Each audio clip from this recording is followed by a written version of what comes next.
Welcome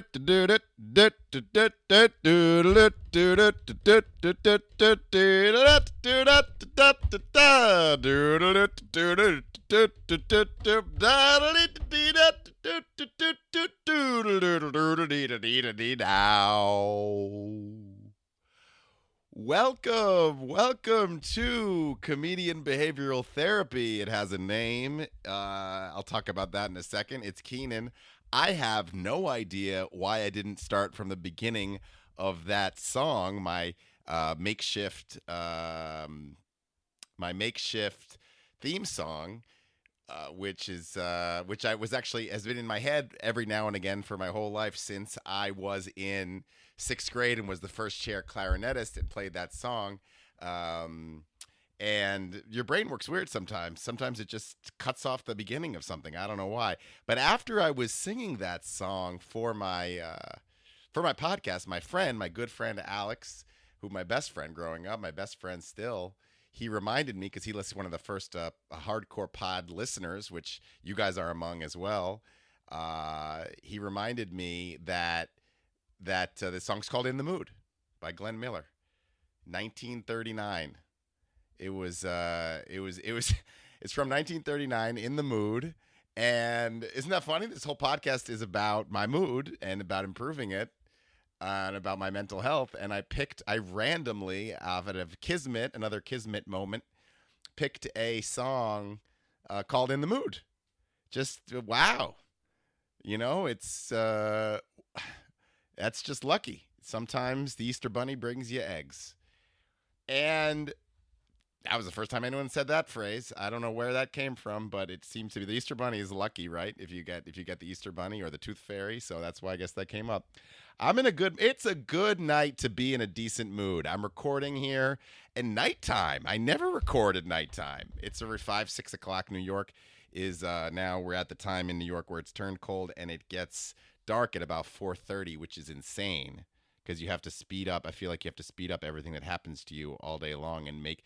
Like especially if you get up later, which happens if you're a comedian because you might be out, or you might be like me. Like if you have a good set, then you meet somebody, and all of a sudden you're in the bathroom porking them in a gay bar. But okay, and then you're home at 1 in the morning or 2, and then you wake up at 9. And so, like the thing is that. It's weird because you start getting going all of a sudden by 4:30 it's trouble. It's hard to work because I don't know what this is. My eyes are perfect, but I don't see well at night. When I look at the screen, it like gives me like it's not blurry, but there's something weird about it, and it makes me OCD. Speaking of OCD, moving on. Here we are. Welcome to the podcast. There's a lot to talk about, and I'm gonna settle in here. First, let me just say that.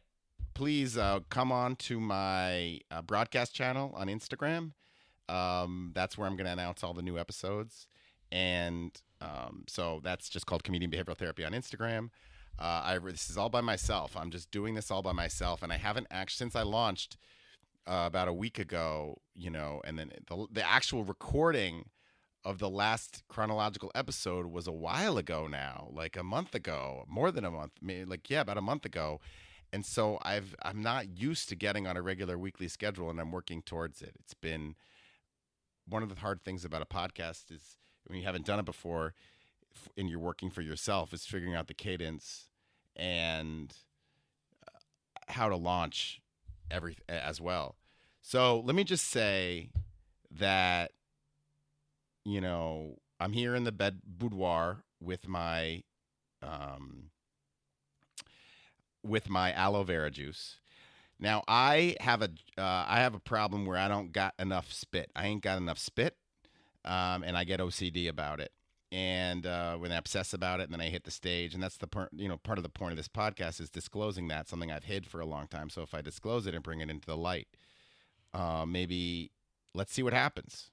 Let's see how I loosen it. Maybe it's the grip on me can loosen, and I can coexist with it rather than hate it and get upset about it and feel sorry about myself about it.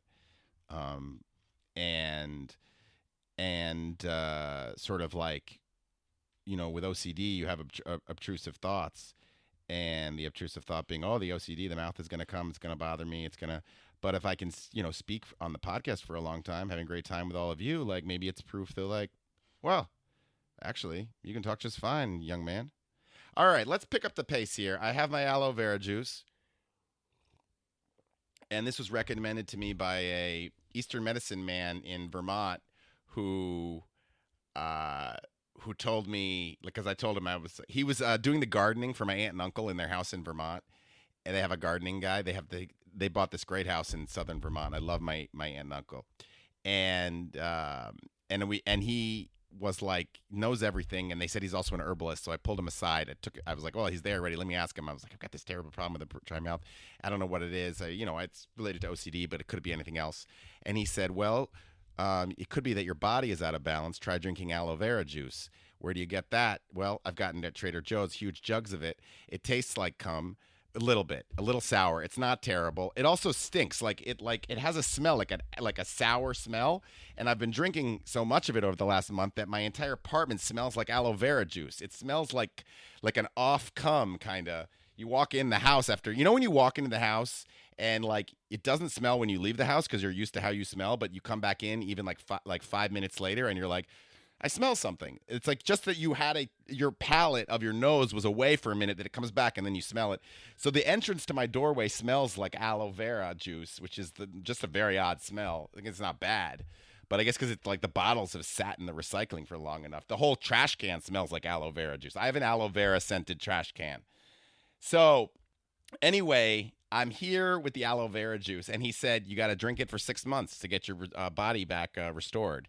And he said, actually, you have to drink it. Add 1 month onto that 6 months. That's if you add 1 month onto the 6 month for every year you suffer from the problem. And I've had the problem for at least 10, 15 years. So that means I'm going to have to basically 2 years of aloe vera juice for it to even consider to start working. I mean, who can drink 2 years of anything? I don't even drink it every day. I can't commit to anything. And it's just here. I'm like, will I do this? Like, it's ridiculous. The idea that this is going to do anything after 2 years of aloe vera juice and $2,000 spent on aloe vera juice, it's ridiculous. Anyway, I'm here with my aloe vera juice in my bedroom alone.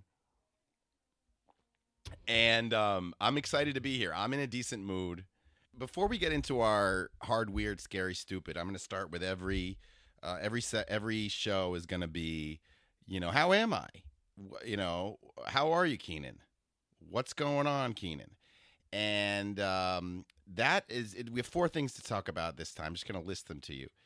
Up and down is number 1. Number 2 is it's a good night to be in a decent mood. Number 3 is what happened with the podcast launch. And number 4 is the name of this podcast, Comedian Behavioral Therapy. So let's start with up and down. In general, my mood in the last few weeks, it's December 1st now, Sunday, December 1st. My mood has been up and down. And I think it's because I'm trying to get off antidepressants because I just want to. And also the one that I tried for OCD, the Prozac, was activating me and giving me like too much energy and giving me some trouble sleeping. And so I'm just kind of exhausted with the whole thing of like trying to get it right. And I would love to try something else like mushrooms and, some CBD and weed. Let's just experiment while I can, while I'm underemployed. And, and in general, like, let's just like try to see what can work. And, but I notice that every time I go off, I try to lower the dose of the Celexa antidepressant. I actually like notice I'm a little bit more down and hard to move and hard to motivate. And then I'm like, oh, let me just have that again so that I'm okay. It's hard for me to go through that down moment and just let it ride, let the sadness ride for who knows how long before my body adjusts and naturally makes serotonin again. I don't know. Or maybe it's just too ambitious to try to get off of an antidepressant. The reality is also, if it helps a little bit, maybe I can stay on them, and maybe staying on the antidepressant is not such a bad thing. Been on it for a long time. Maybe it's fine. Maybe I'm interested in getting it off of it because I don't like medicine in the long run, but maybe that's just a bias I have against it. So we'll see. I've been up and down. I've been up and down. Sometimes super low and really worried, and then sometimes I've been okay. And some of that just has to do with me being activated by events and by activities, because when I have like things I must do and have to do, I was talking about this with my therapist for OCD. If I have a calendar of things I must do, I do much better. I get some wins under my belt during the day, and I don't schedule enough things, and so all that empty time is ripe for OCD. When you have empty schedule, that's why weekends can be harder. I think probably for people with mental health issues in general, and like the holidays can be tough. You have empty time. It's OCD loves to attack during empty time. But if I have enough things to do, which I haven't, as kind of someone who's, I guess, underemployed, I guess, even though I'm very qualified to do many things, I need a little bit more structured time. And so I'm trying to build that in. And one of the things I'm doing is even like I'm starting a workout room open mic, so it's another obligation to have every week, and to work on a material. I'm going to try that. That's Tuesday. It's going to be Tuesdays going forward. Let's see how it goes. First one will be at the Fear City Comedy Club downtown Manhattan. So I'm trying to focus intently on scheduling more into my schedule social obligations that require some kind of commitment, is what my therapist said. They require some kind of commitment, some kind of expectation. You have to be there. It could be a writing partner. I do want to tutor more in Spanish. I need more clients for that. That I really enjoy teaching. So things like that, which I think help me put me in a good mood, help my productivity. When I'm more productive, I'm in a better mood. And when I'm in a better mood, the OCD doesn't attack as much. Something I've learned through one of my therapists from a long time ago is the mood is really important to me. When you're in a good mood, the OCD is much more controlled. So focusing on events to put me in a better mood so that I have more resistance when OCD comes.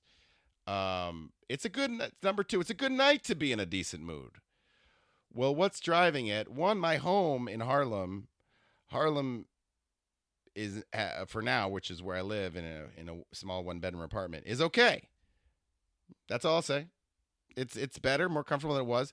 The annoying alarm in the hallway is gone. It took them a month to turn it off. There's a roof alarm that was beep, beep, and they didn't see it as a priority, even though it was driving me nuts. Like every time I try to relax in the living room, beep, and then I go to the window here, and the guy across the street plays "Welcome to Lovetown," as I talked about in the first episode, which da da da da da. So I'm like doomed if I got noises on all sides. It's like, this is my home. What? Anyway, it's just more comfortable here. I've had a pretty decent day in my home. I had a good conversation with a friend on the phone and an acquaintance at the coffee shop that got my juju going. And I just had some spicy noodles that I think that really got me zipped up. Something in the spice. It was like a mapo Chinese sauce. And I wonder if spice does something good, like in your body and mentally. And like really, maybe that's why like India and other countries are like people from certain countries have a higher happiness index because they have spicier food. I do not know the happiness index for India. I know Brazil is high. Costa Rica is high. Costa Rica doesn't have spicy food. So, but this is not, we don't know for sure but there might be, I'm not a scientist, but it might be something. Mexico's high on the happiness index. But there's something in those spicy noodles really got me going. All right. I'm diving deep. Just like after I said that, I dove deep into the World Happiness Report. Turns out I wasn't exactly accurate. Let me take a step back. First of all, this is called the World Happiness Report. It's been going since 2012, but it's not exactly just measuring like how happy are people. It really it asks like, it asks like out of 0 to 10, how would you rate, the quality of your life? How would you rate so the best possible life is being a 10 and the worst possible life is a 0. And they take in other factors as well, but it's not exactly how happy are you or how much do you smile. I think if it was like just based on smiles, you'd be like, oh, what would it be? It'd be Thailand, the land of smiles. Hello. Or that's the name. That's a nickname for Thailand. Or it would be like Brazil, where everyone's like, "Why is everyone so happy?" But no, they're doing a bunch of other stuff here, which quite honestly probably is subjective Western, some subjective Western thinking that they're putting on the world. To be honest, not to be that person, but what do they measure here? Like it's not just like okay, I don't know if this goes into the survey completely. Okay, okay. In addition to ranking countries' happiness and well-being levels, each report has contributing authors and most focus on a particular theme. The data used to rank countries in each report is drawn from the Gallup World Poll, as well as the World Values Survey. The Gallup World Poll Questionnaire measures 14 areas within its core questions: business and economic, citizen engagement, communications and technology, diversity (parentheses social issues), education and families, emotions, environment and energy, food and shelter, government and politics, law and order (parentheses safety), health, religion and ethics, and then transportation and work. So if they're measuring like diversity, I'm not sure how that necessarily is happiness. Things like that. I don't know. I didn't go deep enough in this to tell you. But anyway, the point is, it's not just how happy you are. I think they're stuck with, in my opinion, they're stuck with the name World Happiness Report because it's sexy, but it's really like World How Good Is Your Life Report. Would you report? How good would you report your life is? I think. So that's where I'm at with the World Happiness Report. All's that to say, which is my favorite thing to say these days, spicy food, not necessarily the key contributor to world happiness. It turns out. Because number 1 through 10 are all like Scandinavian countries, and I don't think they're known for their spice. Finland is number 1, Denmark 2, Iceland 3, Sweden 4. Israel 5, hummus, got a little kick to it, and some other spice they've got in over there. Netherlands 6, I don't know about spice there. Norway, Luxembourg, Switzerland, and Australia. Australia might get some remnants of Asian spice over there. They got some Asian immigration. Costa Rica's 12. The U.S. is 23rd. Mexico's 25th. India's way down, not doing well. But anyway, I don't know. I'm still correct. Probably spicy food makes people happy. I definitely. I think I might be onto something. There's something. Spicy food, maybe it's not enough to change how you evaluate your life. But imagine if Finland had spicy food, they'd be off the charts. Their life evaluation wouldn't be 7.741. It would be like 9.999. Holy crap. Out of 10. So anyway, going back to our regular scheduled programming. And so the launch delay and the names of the... Okay, so what happened here? Closing up on our just little top section about how I'm doing. You know, the launch of this podcast took a second, and that sort of had to do with how my mood, because like I was hemming and hawing about what to call the podcast and the marketing of it, and that slowed down from actually doing the podcast week after week, which was kind of the point of doing the podcast. Partly was to get my mental health off into a better spot and see how. So that was a contradiction, and that was tough. And so, because here's some alt names of the pod. Okay. I settled on cognitive comedian behavioral therapy, but I was thinking of another name. So alt name was Spitting on Shame. I was spitting on shame. And as I say it, I'm like, no, but it is kind of fun. And then another one was going to be, Can I Say It? But I thought that the name Spitting on Shame, I thought that it would be important for comedian behavioral therapy. I thought it would be important to have that therapy in the title, because, people will search on Apple Podcasts for the name therapy and for OCD as well.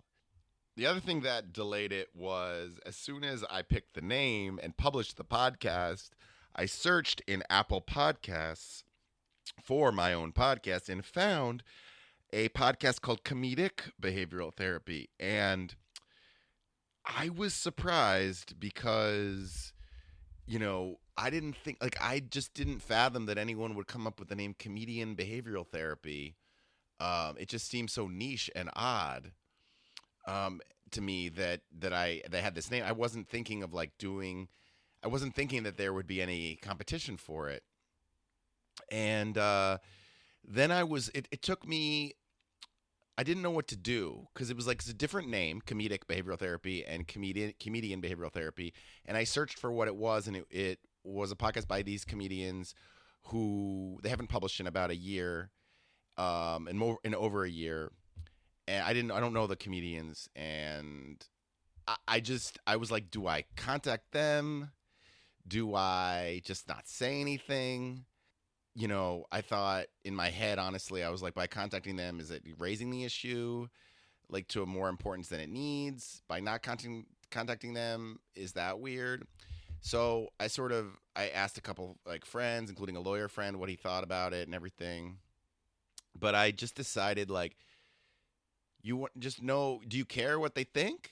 And I like do care. I wanted to make what they think, and so I I messaged one of the comics on Instagram and told them what I'm telling you guys now, and she just wrote great minds think alike, and that kind of gave me the go ahead to feel like all right, this is okay. I think I told I wanted to make sure I wrote a little bit more to her, but it still did make me a little bit worried because I was like, okay, I have this name. Obviously, came up with it by myself, but eh, there's a competing factors here going on in my head. First of all, people can come up with similar show names. Like you could have like last week tonight and the week tonight. For a podcast, or could be a stand-up show or showcase. But I was kind of more worried that like, okay, I picked this name, but now like in a couple months from now, am I gonna have the intrusive thought of like, you're a fraud, Keenan, and that kind of thought, and that it would bother me, and then it would like inhibit me from doing the podcast, and so I was kind of worried for a few days, but but I just after I felt like I did my due diligence, and I felt like you know essentially, there were a lot of factors going into it that made me be like, this seems okay to me. So just kept the name. And but it slowed down. It slowed down like whether to announce the podcast or not, because I was kind of waiting. I didn't know whether to contact them, and then I was kind of like just making like waiting for their response and making sure it was okay, and that it was okay with me. Alrighty then. But it's just weird. It's just a weird thing. The I guess the lesson is to do more of an exhaustive search before you launch something. And I'm a little impulsive, so I was so glad that I decided to pick a name, that once I decided on my name, I was like, go Keenan, go to Buzzsprout, publish it, which is a platform for podcasts, publish it, get it out, bye, you got to do it. And that maybe rush, I could have done more of a exhaustive, because I knew if I didn't just do it, I would like hem and haw and think more, and I didn't want to delay anymore. So I think that like impulsivity like is something that I have, and I could have done a more, like I said, like a more exhaustive search before I published. But again, I think it's okay to have similar names, and it's not the same name, and it's not the same format, and things like that. So, and that podcast is not going on right now, so who knows? But I'm really glad I contacted that comedian, and that for as far as I can tell, she seems okay with it, because comedians were pretty sensitive, very, very, very sensitive about taking from other comedians or stealing, or stealing material, and you never want to give off that appearance that you've taken from other people, and so, or you want someone to feel that way, that you've taken from them. So I thought it was just important to reach out to them. I think I've done the right thing. So yeah, Here we go. Okay, as we move on here, it's the morning. I tried to do the whole podcast at night, and I got a little fatigued, so it's the morning. So we're going to hard, weird, scary, stupid. Hard, weird, scary, stupid comes from the Comedy Bible, written by Judy Carter. I haven't read the book, but I use it a lot in my comedy as a tip. Uh, Thank you so much. Kudos to Carter, and she's great. Anyway, the point, I think she's great. The point is, yeah, she's, anyway. Um, the point is hard, weird, scary, stupid. One of the hard things I'll tell you right now it's just the cadence of doing this podcast. Like, I told you I had some trouble and some doubt about how to launch, and that actually took me out of the rhythm of like, I'm going to do this every week. And now it's been about a month since I did one, and I'm like, out of practice. And I had a whole it's getting back into the rhythm of it costs even like double the amount of time to like feel comfortable, to know how to, to like feel comfortable telling stories into a microphone by myself in a room looking out my window in Harlem. You know, it's just kind of, you get like a muscle memory. I've noticed, like when I go and do stand up, doing stand up is a new skill. And when I started doing it, you have to figure out how to do it, and it takes years. And then when you don't do it, getting back into it is takes a couple times, 2-3 times to get back up on stage before you feel comfortable.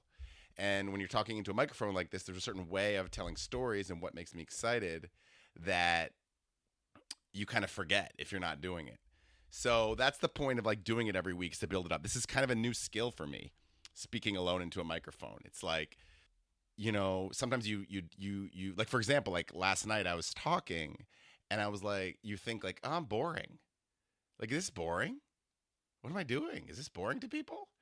And because you think, I was thinking of stand up. It would be boring stand up, but it's not. And so I was like, got a little like doubtful of myself.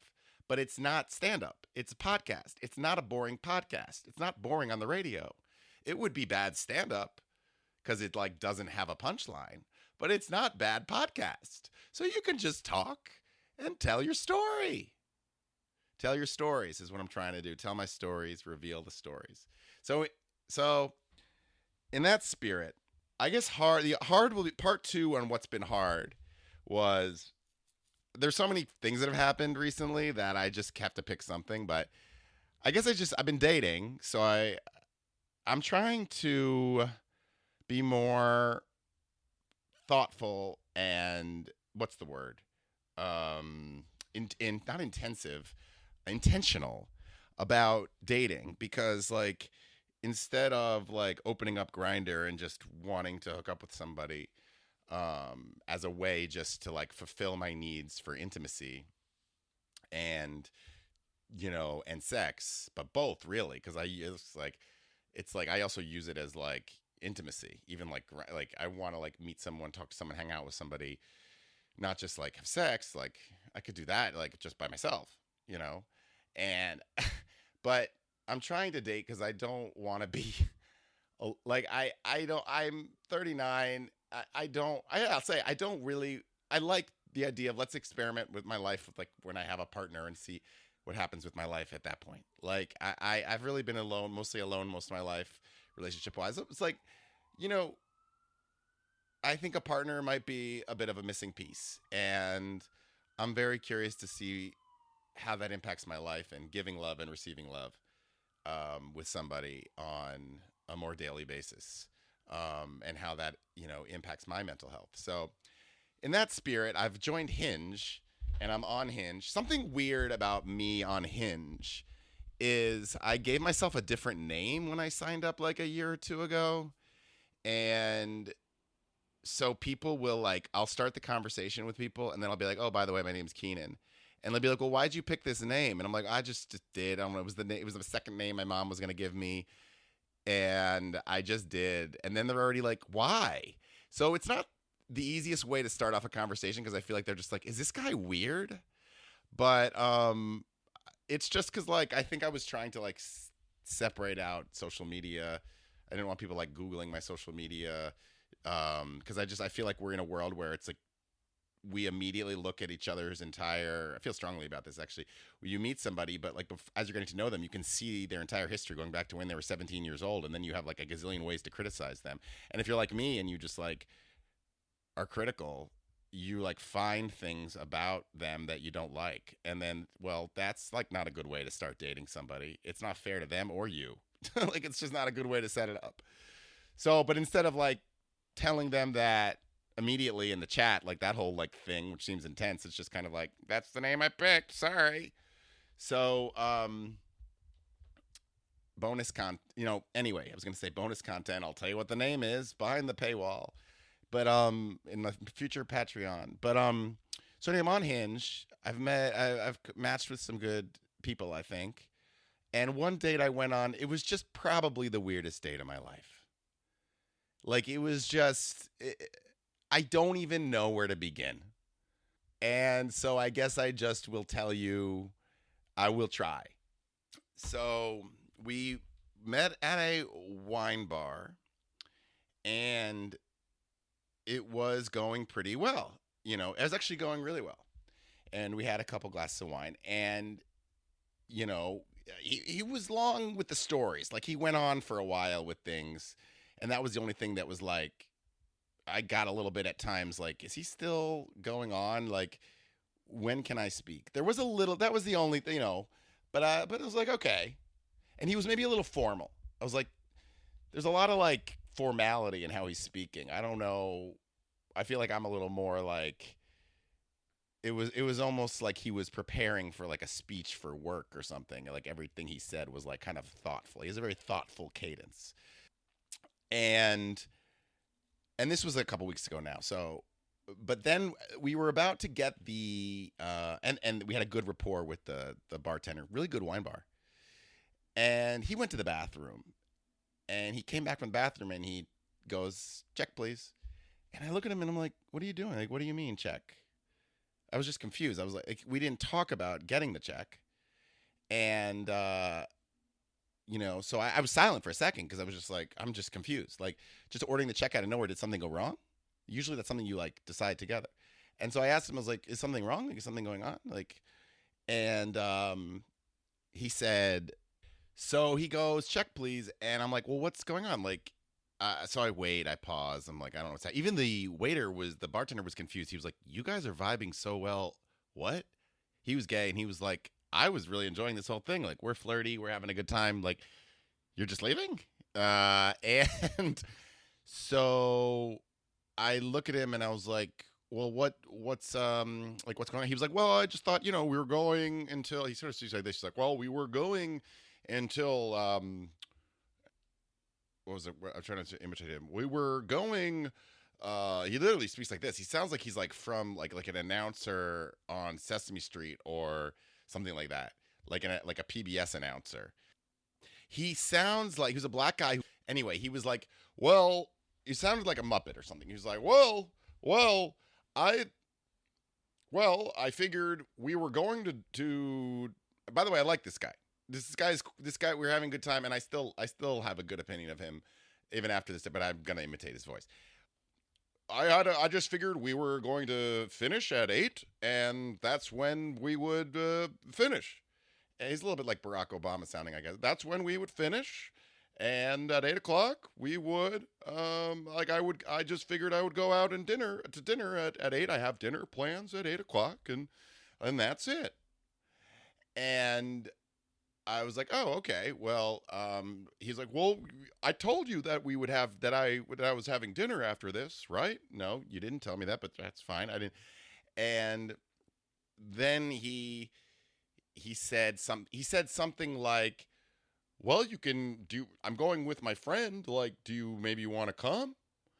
And I'm like, well, what do you mean? Like, am I the third? Why are you, he basically invited me to come to dinner or to hang out with him and his friend.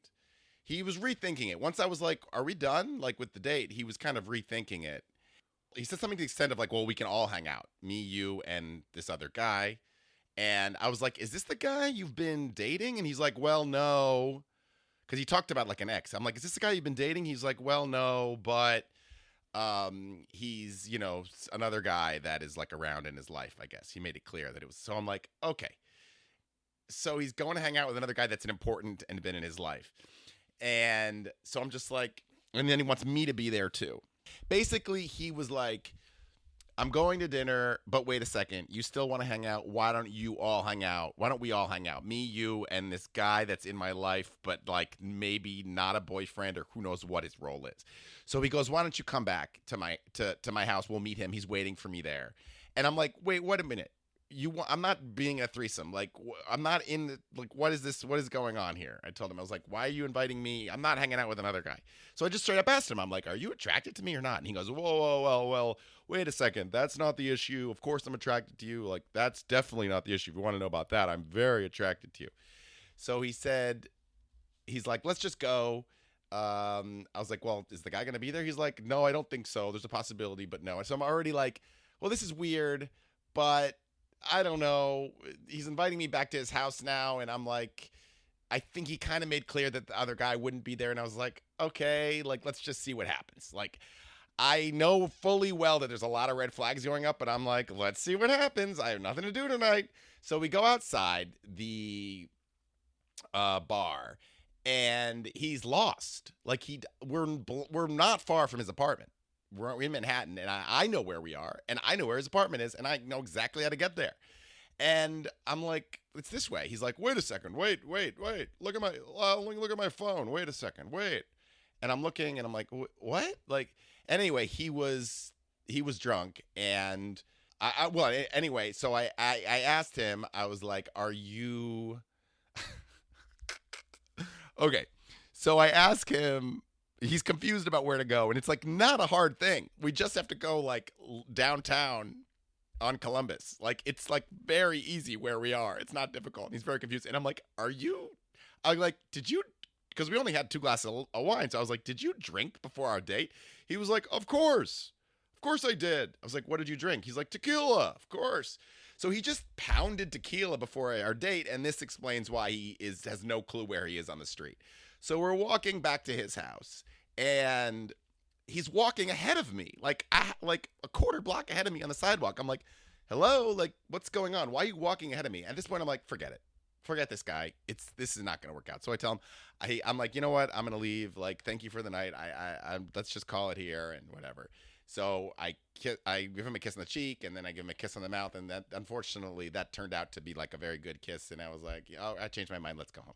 So we go to his house, and we take the elevator up to the 5th, 6th floor. He's on the top floor of the apartment. Get out of the elevator, and sitting in the hallway before you get into his apartment, sitting in the hallway on the floor of his apartment, sitting in the hallway, not on the floor, but sitting in the hallway of before you enter his apartment is this guy. Looking up as we get out of the elevator, and this guy is just there, and I'm like, of course. And the guy looks at me, and I look at him, and I look at the guy in my date, and my date, I think, says, oh, well, I didn't know you were gonna, but he did know, because he told the guy, and the guy's like, had dinner plans. We had dinner plans. What happened? And my date was like, oh. And then the guy was like, oh, you know what? I should go. I'll let you guys be alone. And he was smartly like realizing, I guess, who my date was, and realizing the situation, reading the situation. So he took the elevator back down. My date was as he was doing it was like, wait. But the guy like knew, like, this is not, what is this? This is weird. I'm not sticking around for this. So I'm still there. And I'm along for this ride. Keenan going along for this ride, So this guy double books us, and really could have avoided it by just telling me, by making it clear what plans were. But clearly, like, to each person, he could have just texted him to cancel or told me, it's not a good idea. But instead, he like left it up to fate. Like, he just he made plans with this guy and like didn't tell him that it was off, and that's what happens when you're just like. I guess he was like, maybe I could bring all these people together, and like, we don't know. which okay, that's a move, but it's a risky one. So I go into his apartment. I'm sitting on it's in Hell's Kitchen. I didn't reveal this yet, but it's in Hell's Kitchen, which is in Manhattan, which is a neighborhood. It's a neighborhood in Manhattan. For those of you not living in New York, and I'm on the couch. Everything's very nice. There's everything's super nice. I'm not trying to incriminate this guy, by the way. He's a good guy. He's great. He's great. I'm not perfect either, and I'm clearly along for the ride on this with him. So despite red flags, which are many, I took them all as green flags. I mean, I know I took them all as red flags, but I'm like, knock them all down with my bull. I'm basically a bull. Bull goes for that red flag. So I'm just a bull.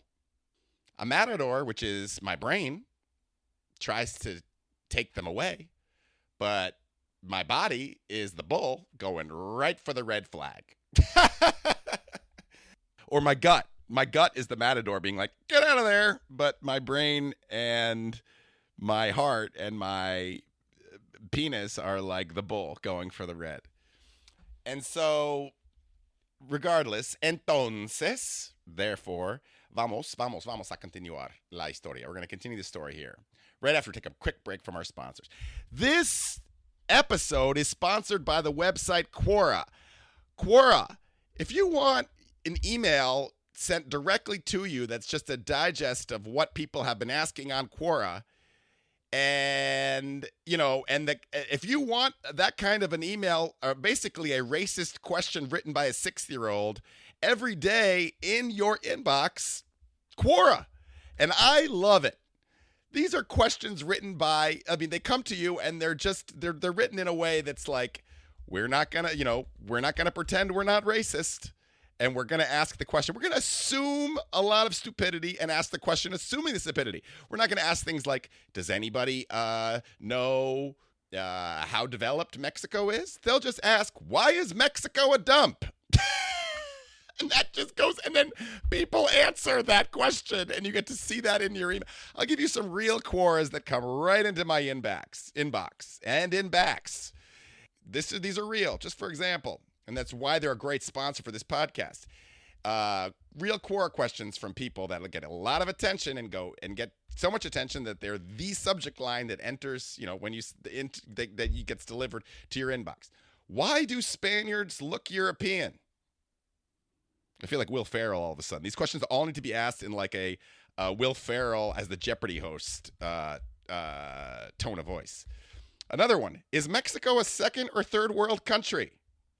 Another one, what's your opinion of Mexico? I've always thought of it as a lawless, impoverished, ... Another one, do Mexicans like Brazilians? I don't know what. So these are just things, and you get to read them to read the answer to whenever it's sent to you. So this episode of Keenan's podcast is brought to you by Quora. Now back to our regular scheduled programming.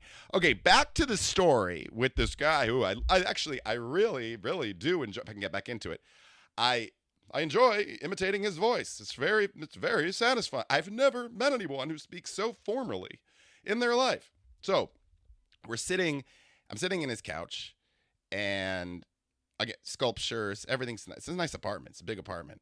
Sitting by the window. And all of a sudden he says, oh, let's go upstairs. And that's when I realize there's an upstairs. I'm like, oh, there's an upstairs. So we get upstairs, and it is like a den, like a really nice TV den and a couch. And then we're in the den upstairs, and I'm like, oh, this is a penthouse duplex. All right. Obviously, I'm staying. And so we went out. Then outside of the den is through the doors into a patio, which has a really like a nice sized patio with there's a couch underneath a canopy of the roof. There's a outdoor couch that sits underneath an overhang of the roof. There's a really nice table, plants, beautiful plants everywhere, and a nice view. And then there is another door that goes onto a big rooftop that is shared by the building, but is essentially basically private and his own. And that overlooks the skyline of Manhattan. So I'm like, damn, this is nice. And So I just try to enjoy it, obviously, and so like the rest of the night, he's just a gentleman. He was just really a gentleman, a super super gentleman for in terms of just enjoying my time. Like I was like, I'm hungry, and so he just made me shrimp cocktail.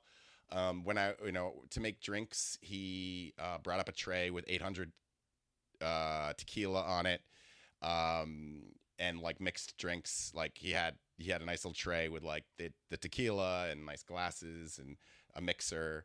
And then I was hungry again, and he made me like a shrimp pasta.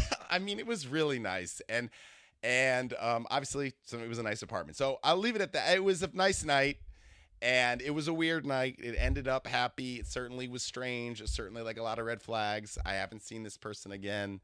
Obviously, it was a really nice apartment and a really nice guy, and well, a guy with maybe a lot of red flags, but a nice guy, and I enjoyed it. And that sometimes it's like that, right? You go on a date and it's like I feel like it's probably not wise for me to continue along with this person, but I did enjoy it. He did contact me, a little bit that week, and we haven't really spoken in a couple weeks because I haven't like reached out to him. So that's that. And on to the next here. Yeah,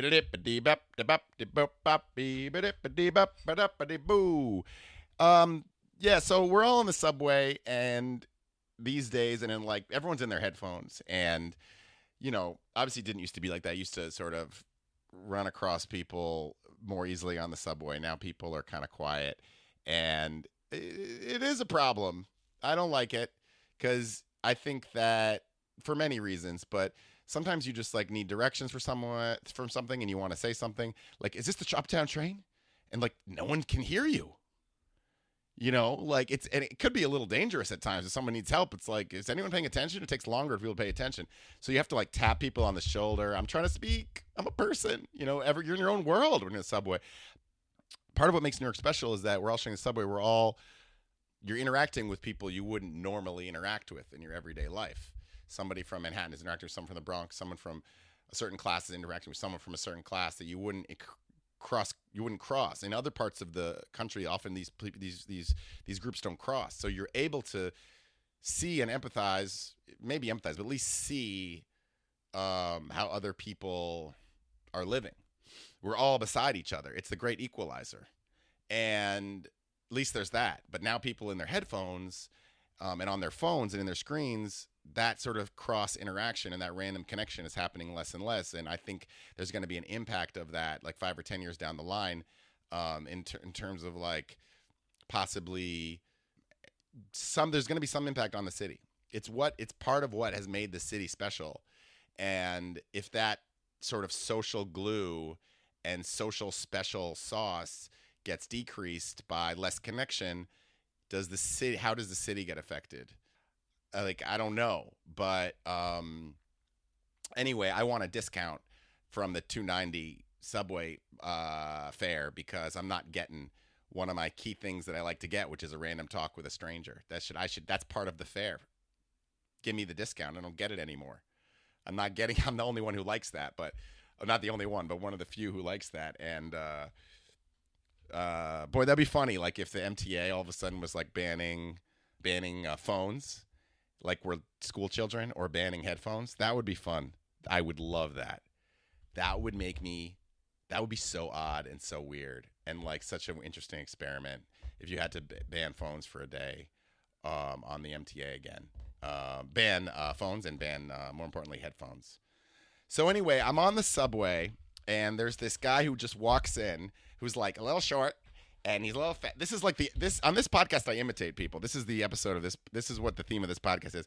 But he's like, I guess he's like an old gay spectrum-y Pee Wee Herman, I guess I would call him. And he walks in and he sees someone, I don't know if it was a man or a woman, and he was like, "You're cute. I like your hair. How'd you do that? How'd you do that?" And then he walks on in and he's like, "Hi, everybody." Like as if it's like homeroom. He's probably about 60. And he sits down and he's like, "I'm visiting town." I'm like, and I'm I'm across from him directly. Everyone has their headphones in. No one's paying attention. And I'm like, "Well, what are you doing here?" He's like, "I'm from Vermont." And he's like, "Is this the train going uptown? Where does it have 42nd Street yet?" And I was like, "It's coming." I don't even know. But someone said something to it. Someone answered him or I answered him. I don't know what. I'm like, what are you doing here? He's like, I'm here for men. Oh, okay. At what kind of men? Well, except everyone here is short. Why is everybody so short? I don't understand. My last boyfriend was 6'2". I like black guys. My last boyfriend was black. I don't know why they like me. And I am loving every minute of this guy. Oh boy, did everyone on this train hate this guy. So he's looking around and he's like, and everyone's quiet. No one's saying a word. He would be like, how is everybody? And no one would respond. And he just said this. He said this probably 4 times or 5 times throughout his short ride after he got off 42nd Street. And he was like, everyone's upset. Sorry for your loss, everybody. Sorry for your loss. Sorry for your loss. And I love that because everyone does on the subway act like they've just lost somebody. Boy, everyone's sad. Sorry for your loss. And then at one point, he just like, as he was about to, I just love that he's just like, he was so inappropriate. Just everything was like, black guys like me. I don't know why. I'm going to find a new boyfriend here. And he would like talk to the person next to him. He's like, are you okay? What's wrong? Why are you not talking to me, miss? Nobody talks in New York. People said New York was a special place and it was going to be fun and exciting on the subway. Nobody talks. Sorry for your loss. So but he's about to get off. He like gets off his subway door and the central door, goes to the rear door of the subway car, walks back into the rear door, and he like talks to this other girl. He's like, by the way, I like your hair. He had already been like heckling her from the other side of the train, and then he like gets off and does his thing. But I just love. I'm the only one interacting with this man, and I'm asking him questions about his life, and everyone else is quiet, and I just want to egg him on the whole time. And it was just me and him. And so he made me laugh, but it was awkward. And everyone was a little worried. Like, because at one point it's like, he's very unhinged, but like, I sort of was like, okay, he's just going to say wacky stuff. Someone could punch this guy in the face at some point, but he's just a wacky guy. And at least he's like bringing some flavor onto the subway. And I want to know, like, he was just making me laugh a little bit. And, just so I'll never get over sorry for your loss. I love that. Just scream to everybody all the time. Sorry for your loss when you're on the train. And him being gay was a twist. It was very weird and just so inappropriate.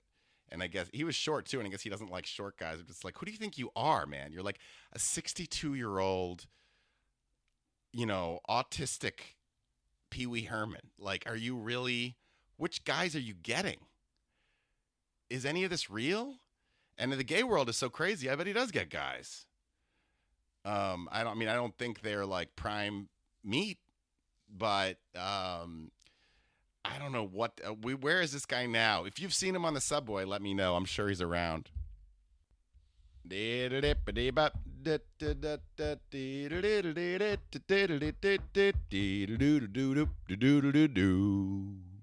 Next is Scary. Scary was my voting booth, which was pathetic. I didn't, it's been a minute.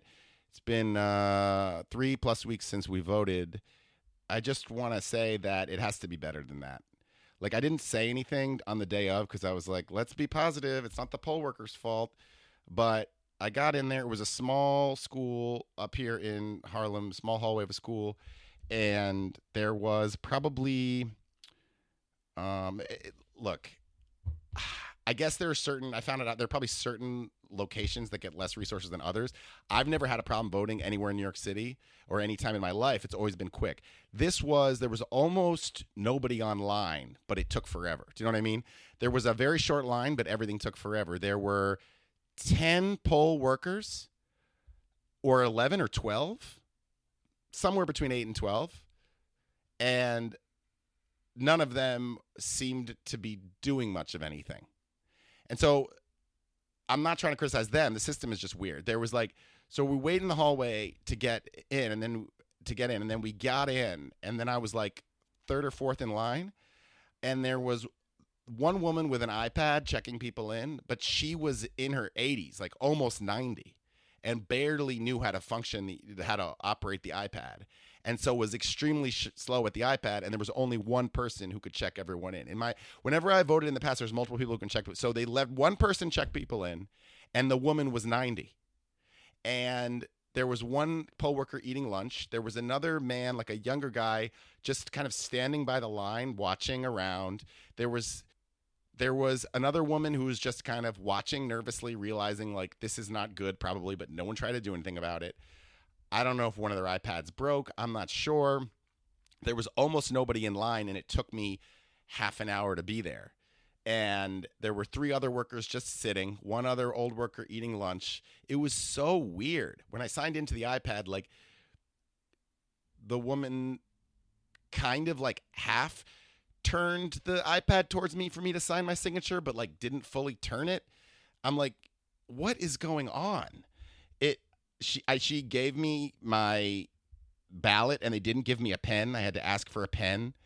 I'm just like, it's not good. Like if we want to obviously like encourage election and encourage voting, I think we can't have it look like this. Even on a small level, like every little interaction counts. Like think about it like as if it were a business. Like from every moment someone walks in, the moment someone walks into your establishment, it matters the way that they feel. And if we approach voting that way, maybe more people will actually feel a little different about democracy. I don't know. It was just pathetic. It was bad. And it probably turned more than a couple people away in New York. So not this was just one station, but I don't know if I was alone. Let me know.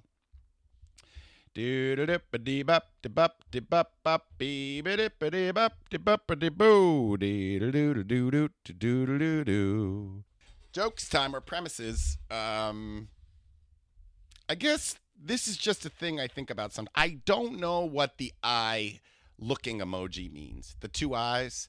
It's too versatile and I don't know what it means. Like when someone leaves one. Is it like, I'm watching? Is it, we're waiting? Is it flirty? Do they want to see me with my clothes off? I don't know what it is. Like, it's too versatile and I don't know what it means.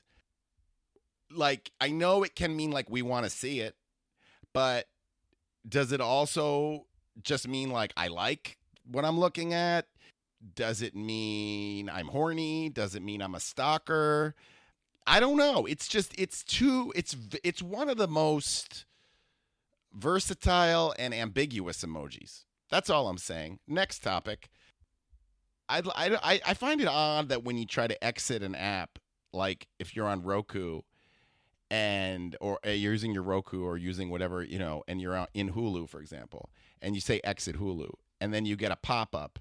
We're just being killed by pop-ups everywhere for random reasons. Because a pop-up makes sense when it's like you choose like an option that's like, I want to end my life.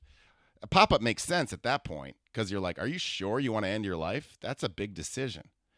Or I want to close my New York Times account. I know, end my life was quite a drastic example.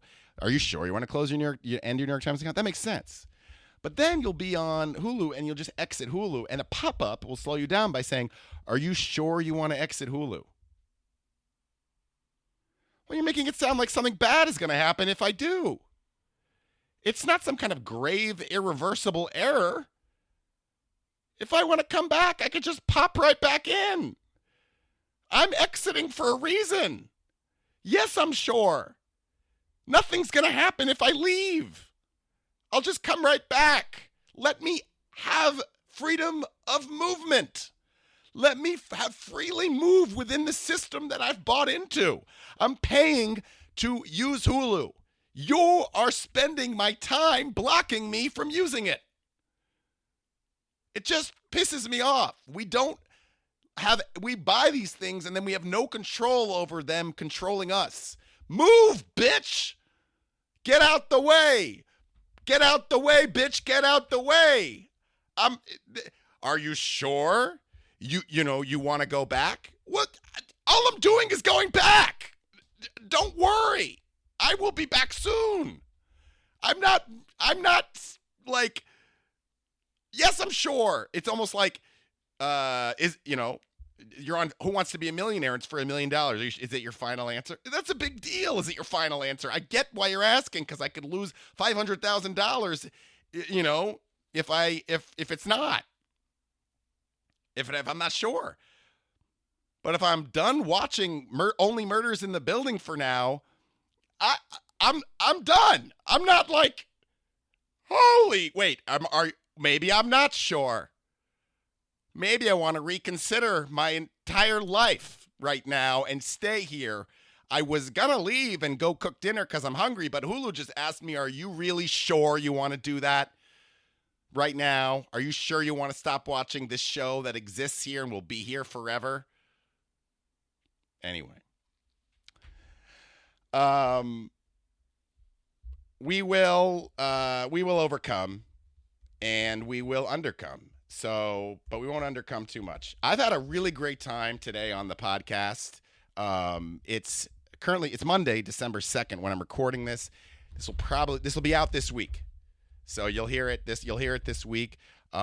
This is a podcast by the funniest comedian you know. It's a DIY podcast. I'm completely alone. I don't have music yet. I have sponsors who are very unique, but I'd like better ones. This is for, let's see where this goes. I'm having fun. I hope you are. Please, please, please subscribe. If you leave a comment with your favorite episode so far, that would be great. If you just leave, it has no rating so far. Please give a rating. I would love that. A little bit of promotion before I go. Please join my broadcast channel on Instagram. I'm going to be on the road soon too, so you can join my email list. I'll leave a note on that in the show notes, how you could join my email list. That's the best way you can find out is by signing up for the email list and telling me what city you're in. But my broadcast channel on Instagram, by the way, it's called Comedian Behavioral Therapy, so that's when I'll announce all the new episodes. A little thing if you're a comedian who listens to this.